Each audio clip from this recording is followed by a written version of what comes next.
അരീക്കോടിന്റെ പ്രത്യേക രുചിക്കൂട്ടുമായി അരനൂറ്റാണ്ട് സ്നേഹത്തോടെ വിരുന്നൂട്ടിയ ജോളി ഹോട്ടൽ അരീക്കോട്. പാചകവാതക പ്രതിസന്ധി പരിഹരിക്കണമെന്നാവശ്യപ്പെട്ട് കേരള വ്യാപാരി വ്യവസായി ഏകോപന സമിതി അരീക്കോട് യൂണിറ്റിന്റെ ആഭിമുഖ്യത്തിൽ പോസ്റ്റ് ഓഫീസ് മാർച്ച് സംഘടിപ്പിച്ചു. വ്യാപാരിക്യം സിന്ദാബാദ്, വ്യാപാരിക്യം സിന്ദാബാദ്, ഏകോപന സമിതി സിന്ദാബാദ്, ഏകോപന സമിതി സിന്ദാബാദ്, ഏകോപന സമിതി സിന്ദാബാദ്.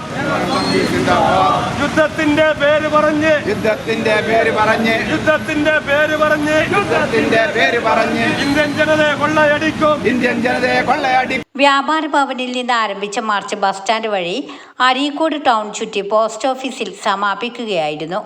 Unit vice president KC Shukoor അധ്യക്ഷത വഹിച്ചു. യൂണിറ്റ് പ്രസിഡന്റ് ജോളി സജീർ ഉദ്ഘാടനം ചെയ്തു. ഇവിടുത്തെ ചായക്കട, കഞ്ഞിക്കട മുതൽ ഇവിടുത്തെ സ്ഥാപനങ്ങൾ പൂട്ടേണ്ട ഒരു അവസ്ഥയിലാണെന്ന് നമ്മൾ നേരിട്ടുകൊണ്ടിരിക്കുന്നത്.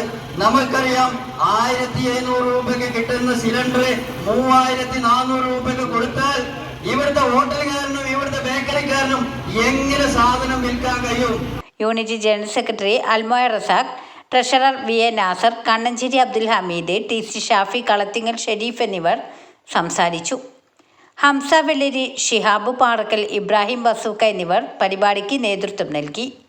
ന്യൂസ് 10 അരീക്കോട്.